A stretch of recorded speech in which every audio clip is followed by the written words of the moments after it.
How you guys see heavy oil in this global market, and how heavy oil will impact on the overall energy spectrum, mainly fossil fuel? Krish? I think my sort of perspective, we were talking about this just before we started this panel, my perspective is that, and as some of the presentations earlier today has showed, there's plenty of heavy oil around the world. And the question is, how do we utilize that? I think in general, we have been spoiled, and I say spoiled in sort of in a categorical way, by being able to utilize sweet crude, especially in this part of the world. And I think that as we continue to process sweet crude, we should probably think about investing in technologies that will develop the heavy oil, because in some ways it's a hedge against the utilization of sweet crude. And if we finish all the sweet crude, then you're left with heavy oil. Unless we invest in technologies, we won't know how to process it in an economical fashion. So I think, and this conference, this is my second time attending this conference, and I think this conference goes a long way in letting everybody know that heavy oil is important for us to invest in it. So I think there's a bright future in heavy oil, as long as we invest in technologies that take and make it economical to use. Heavy oil, in European perspective, are just being today facing, let's say, tremendous transition towards different applications. We were used to utilize these sort of materials, for instance, as bunker fuels, or utilize it in heavy industry, while nowadays, actually, the ambition is slightly different. People in Europe, they have a tendency to somehow diminish or basically reduce the applicability of the heavy oils, especially because of the sulfur content, and actually the European tendency oriented towards decarbonization somehow reduce the possibility to somehow explore the potential of heavy oils in, for instance, transportation sector. So what we are doing in these days is that actually we are trying to explore other innovative activities, or how to convert the heavy oils to something different. For instance, to petrochemicals. Like either we go via tremendous or complicated pathway from heavy oils to petrochemicals. I think that you will talk about conversion of heavy oils to hydrogen, which is another alternative. And also, let us conclude that actually in some parts of the world, the heavy oils will be either reduced, they won't be banned, but actually the applicability will be reduced. And we believe that actually they will be blended with, for instance, renewable type of feedstocks. And that's what we saw as well. So it's very likely that in upcoming days or in upcoming years, we will see investment in combination of the processes which will allow us parallel co-processing of heavy oils and renewable type of feedstocks or alternative type of feedstocks. Yeah, before this panel, we were just talking about how different regions, they have different prospect about their fossil fuel, the wealth of fossil fuel they have. Everyone knows in Europe they don't have sufficient resources of fossil fuel, and therefore you see the movement toward decarbonization. It's mainly driven by, yes, people, they are conscious about the environment and the greenhouse gas emissions, but guys, remember, in 2015, when the oil price crashed, the consumption was 93, overall consumptions was 93 million barrels. Today, it's around 100 million barrels. So there is an increase in fossil fuel consumption, despite of we have Teslas and lots of electrical cars driving around. Still, people cannot, like humanity, cannot decouple itself with the fossil fuels, and the decarbonization in Europe, maybe in some parts of Canada, it's just regional. I don't see it as a global movement. What do you think about it? I think that's a very good point. I mean, it may be a good point here to bring in at this point how regional tendencies affect the processing of heavy oil. In the U.S., especially in Canada, we talked a lot about this in the earlier talks. Canada has a lot of heavy oil, and certainly has done quite a bit in trying to process the heavy oil. And likewise in the U.S., whether it's shale or whether it's tar sands up in Canada. Regionally, I think regional differences matter a lot. One of the things, I don't know if it's appropriate for us to bring in pricing at this point. A lot of it is blanketed, no matter how much a region or a country is interested or is emphasizing the processing of heavy oil and bringing in carbon emissions, etc. The whole thing is sort of blanketed by the pricing, and which is certainly regional. For instance, everything in the U.S. seems to be in the last decade or so governed by the price of natural gas.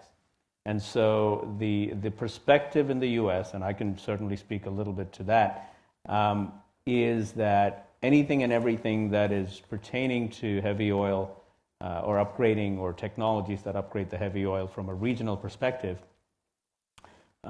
has to be taken into consideration in the broad perspective of how much is it going to cost to process the heavy oil versus what does it cost to use natural gas as an alternative. And so I think regionally, from the U.S. perspective, I can certainly speak to that. So. I would say that in Europe, again, this is the example which I can refer to. We are actually nowadays seeing a situation that actually, for instance, the refiners, they are exploring the alternatives to convert the heavy oils into the fuels. But actually, those technologies are very expensive.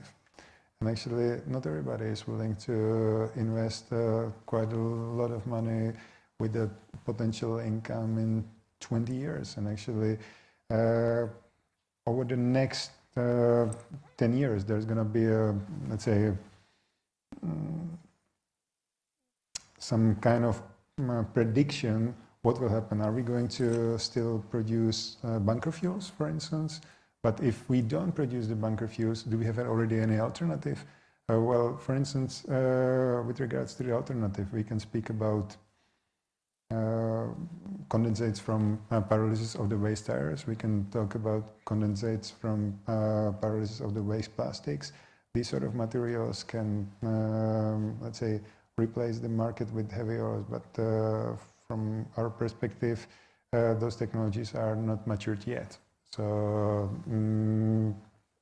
it's still reasonable to believe that actually the heavy oils will be utilized in upcoming at least 1 or 2 decades. The question is, what will be the proportion and regionally where? Right. Yeah, the investment aspect is also important. Without the investment, we can't develop technologies or even build projects. I can speak for Canada. Between 2001 and 2008, I think there was about $30 billion per year investment in heavy oil production, whether it is by mining or cyclic steam, SAGD operation, or polymer flooding, 2015. Now, guys, think about it. Mainly fossil fuel is produced for transportation, whether it is by shipping, airplanes, or cars. Now there is a movement transferring, the cars transportation into electrical, but airplanes will not fly on solar or batteries. It is in fact uneconomical to have batteries in airplanes because eventually you will not gain weight. You can't gain speed by reducing the weight of airplane as it burns the fuel, as well as shipping industries. We will not go back to wind, to sail in the oceans. Therefore, the fossil fuel, in my opinion, production will increase.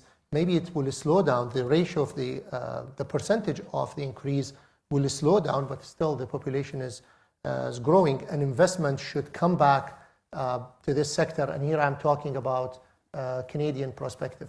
If we have pipelines, sufficient pipelines, there's a major political obstacles about pipelines in Canada. If we have major pipelines, Canada will double its production from 3 to 6 million barrels easily. Majority of the projects cost went down, and in fact, natural gas production with condensate. Right. Now we have more condensate, so we can use them as diluent at $48 per barrel. Projects in Canada, per installed barrel, it was about $50,000 investment per installed barrel. Typically, we do 30,000 to 50,000 barrels per phase. Currently, we are predicting, because we design all those facilities, our design now, which is the same design we were doing in years back, improved from different angles. The heavy oil is hedging against the sweet. Can you share that idea with us? It's just my perspective that, just like everything else, if we look at it responsibly, both from an environmental as well as a economic responsibility that we have to our shareholders, to the government, to the company, it would make sense to protect the light crude, sweet crude that we have, if we are able to either mix, blend, or simultaneously process some of the heavy oil. In certain parts of the world, if you have partial upgrading of heavy oil, where you can blend it and you process it just enough so you can put it into the pipeline, for instance, like in Canada, you get the heavy oil either from mining or from SAGD, and if you can make dilbit, which in certain cases you've got your condensate that you can mix it, or you can mix it with synthetic crude that you can do that.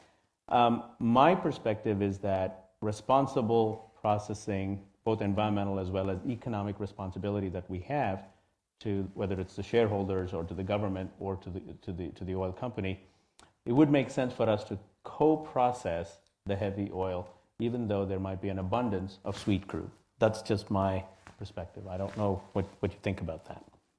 Well, for sure. I mean, you don't want to exploit your entire reservoirs of sweet crude and suddenly just ended up with heavy oils. I mean, you are not ready for that. So actually, you need to take some time to adapt to the situation that, for instance, you design your refinery in the way that it will enable you to leverage your risk in the way that actually you are dependent on the supply of heavy oils as well as supply of lighter crudes. For instance, this is the approach which we are trying to adopt already for quite some years, since 1970, I guess, and it helps a lot. So actually, it reduces your dependency particularly on one source, while still keeping your margin relatively high, because co-processing of heavier oils is something where your margin is hidden, while upgrading of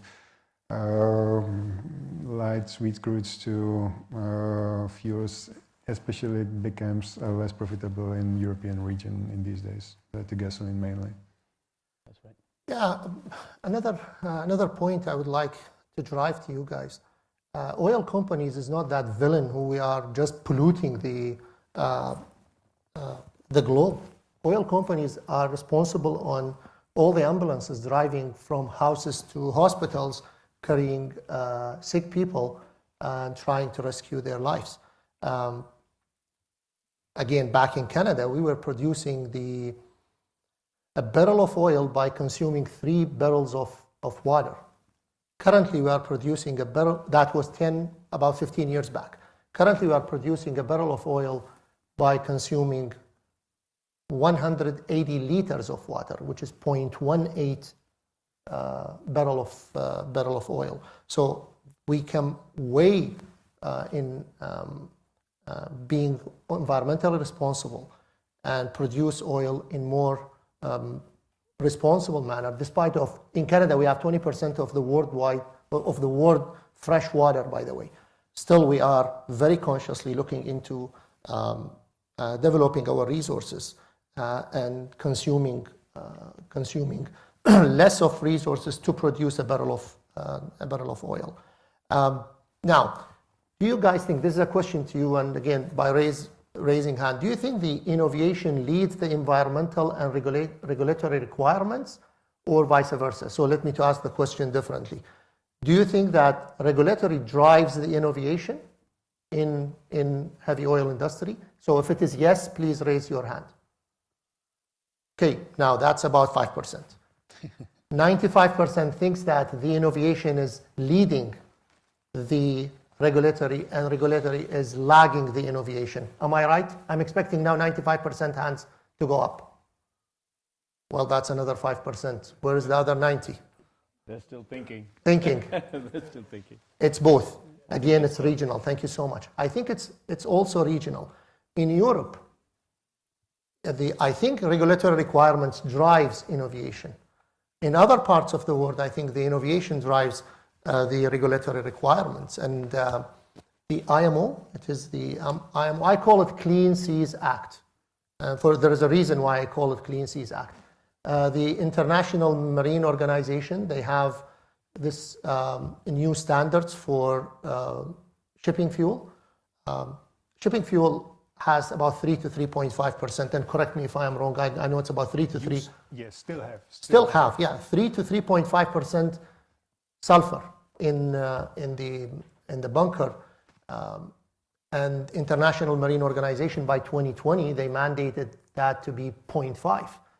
Now, with the applicable technologies, if it is 0.5, you have to treat it either by viscous breaking or hydrotreating or whatever the technologies that typically used in upgrading. But that means you will reduce the volume of energy in a ton of or a barrel of oil that drives the ship. So new technology is being introduced or in development currently as we speak to meet that particular mandate. Now the other option is just blend it with diesel, which means it will drive up the bunker price, which means drives up all the shipping cost. International Marine Organization will follow up with them. So in certain areas, the innovation is leading the regulatory requirements, and in other areas, the regulatory requirements are leading the technologies. Now, what about, leading the innovations? What about the other innovations you see in heavy oil? I'll perhaps use an example of, in the U.S., the government, more and more recently, or if you go back 25 years ago, the oil companies invested a lot of money into a lot of innovation. What has happened around the globe is that we all understand that the return on investment is shifted to immediate returns on investment globally, whether it's the U.S. or otherwise. And as a result of that, as a percentage of investment into research, the oil companies are spending less and less every year as a percentage of investment in research. In the U.S., the U.S. government actually does fund quite a bit of research, but that's cyclic. And so years ago, they were funding heavy oil, as Dr. Ali had said, in the Carter administration, and even after that.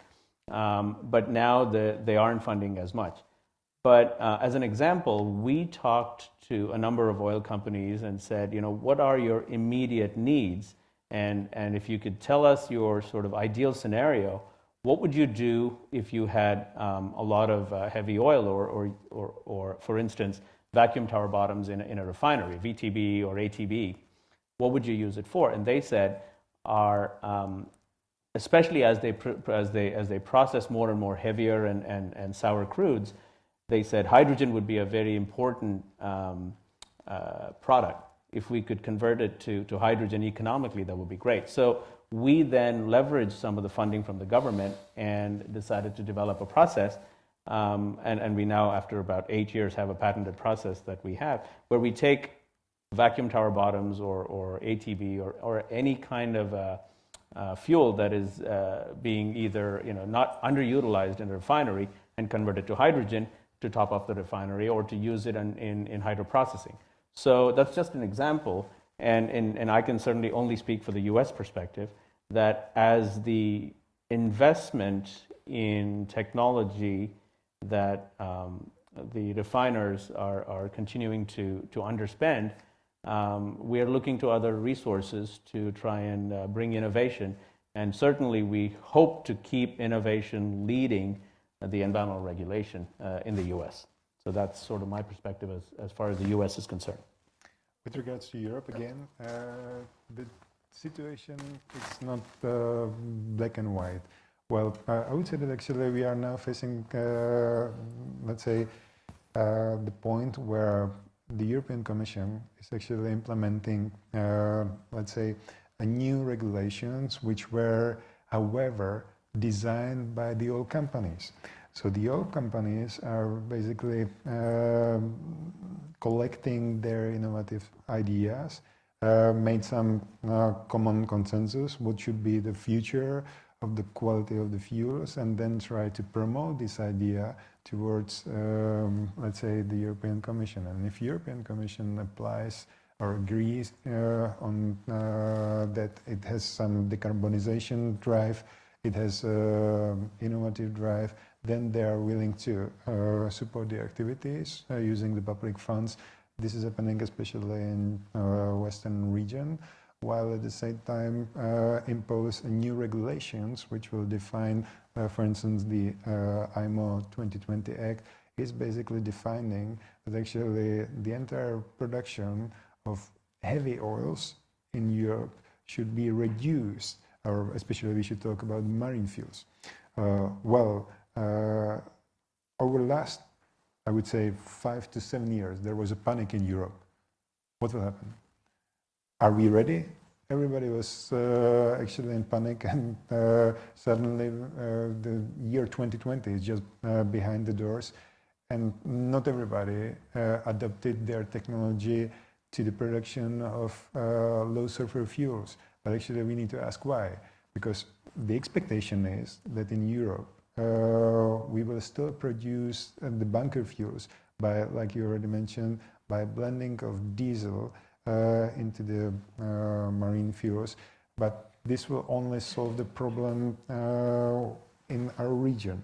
The shipping industry is basically implementing the solutions which will enable us in the future to still deliver the heavy bunker fuels with higher sulfur content to the market, because if I understand correctly, their ambition is to install the technologies like scrubbers on the ships, and hereby they want to, let's say, give us a hand or give us a hint, which will enable us to sell again the heavy fuels to these kind of customers. So most likely those who haven't invested yet will win, because they will be still able to deliver these sort of materials to the market without spending significant investment on heavy bottom upgrading or valorization.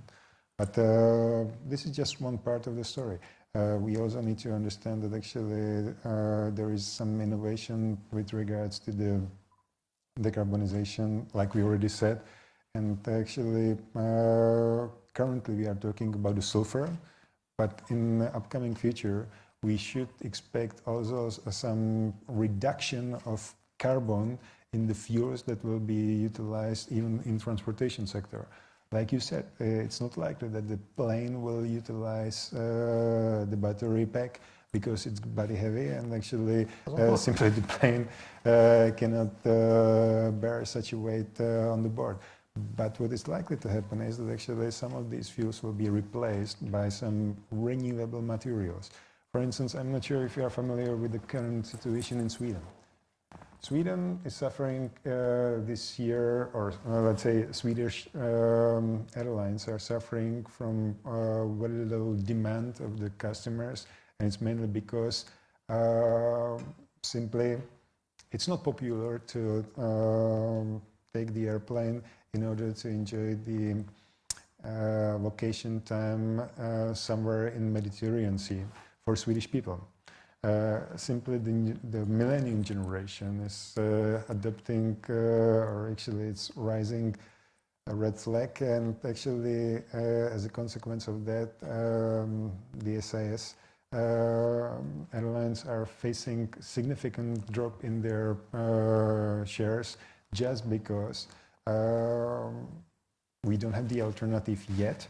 The European region are nowadays heavily focusing on, can we produce liquid fuel, liquid hydrocarbon, for this industry which will have, let's say, a relatively low carbon footprint. And some of them are actually, some of the projects are in the flagship or demo stage of development. And very likely in the next 2 or 3 years, we will see a replacement of the materials which were originally produced from, for instance, Russian export blend, which is considered as relatively heavy oil in the region. They will be just replaced by something which will be either produced from forest residue or from some other alternative renewable materials. So that's the situation which we can refer to. Yeah, when I look to this this subject, I think this shows the difference between central planning and market-driven planning. Market-driven planning tend to be looking for return on investment within the very short period of time, while the central planning economy, they think about the future. When I call it central planning, I don't mean US, they don't have central planning in this case. In fact, US, despite of its market-driven, but US government drives lots of innovation through central planning by giving grants. In fact, the major oil companies, they do lots of innovation and they think ahead years more than we expect them. Like in Canada, majority of the producers, whether it's Suncor or Cenovus or Husky Energy, all of them, they have now centers within their organization. They think about how they will improve their final product by reducing the cost of inputs and the cost of the product. I'm not bragging about that. I fly my airplane because there is no way I will drive 1,000 kilometers to visit the next city. All our distances are huge. Therefore, we fly more than, because of the, the size of the country. In Europe, it will be much easier to take a train from Frankfurt to Duisburg than flying from Frankfurt to Duisburg. It will be 1 hour and 15 minutes, despite of going to the airport, waiting for maybe 1 hour, flying 1 hour, and then come out. It's the geography of Europe. It's different than the other parts. I think in the United States, like think about it in Alaska. That's right. In Alaska, they have airplanes are like motorcycles. They fly airplanes because simply it's huge, it's big, and they will look for oil and fossil fuel production. Now, demographically, all the growth in population, it's not happening in Europe. In fact, it's happening in Europe through immigration, but it's happening somewhere else. And those, the population will drive, I think, the oil consumption, and that will put pressure on light sweet. Right. And then you have the heavy oil as a hedging against the price of light sweet. If we don't have heavy oil, the light sweet producer will sell their oil for $100 per barrel. You can't tell them no. But because of the heavy oil availability and the abundance of heavy oil, there is a pressure on light sweet price. And now you have the natural gas. The abundance of natural gas is adding another price pressure on or cap on light sweet price. Like remember, guys, in 2008, the price of oil was $148 per barrel. It's a third of that, or approximately. It's about approximately a third of that now. No. Yeah. You're right. Now, transformation and digitalization. I have a technical speech 5 o'clock about using the digitalization in. No, I mean just for you guys, the digitalization in and data-centric approach in our industry. How you see the digitalization? When we had a good conversation about refineries and how you use the digitalization in refining. Let us look at it from 2 different perspectives. From the software and hardware perspective, we are seeing that actually the software. There are like small and medium-sized enterprises which are able basically to design whatever you want, what can easily improve your margins, what can easily improve your profit making. Nevertheless, on the other hand, the refiners are still simply, at least in Europe, those which have a long-term history, they are invested in terms of, let's say, provision of elements which can collect the data from your system. So what you essentially need is the hardware, and the hardware costs you a lot of money. So the question is now, can we improve your profession or improve our efficiency based on the data which we have at this moment? We would have do it already, or we would have done it already. But actually the problem is that you need the essential attribute, and this is the element, the hardware element in your refinery, and without that element you simply cannot move any forward. And now the question is how you justify that element. You want to justify it with the statement that actually within the next 10 years or within the next 15 years you will generate a lot of money, but you will spend enormous millions of dollars in upcoming 2 or 3 years. This is something what the management doesn't want to hear. So the question is, can we somehow provoke this topic? And I believe that actually the companies like, for instance, Eni, BP, Total, Shell, they concluded that this sort of approach should be done from the top to the bottom. And this is what I like, and hopefully such an approach will be adopted also by other companies in the region, which will push us towards digitalization, because only hereby we can secure our future, secure future of our industry even for the next generation.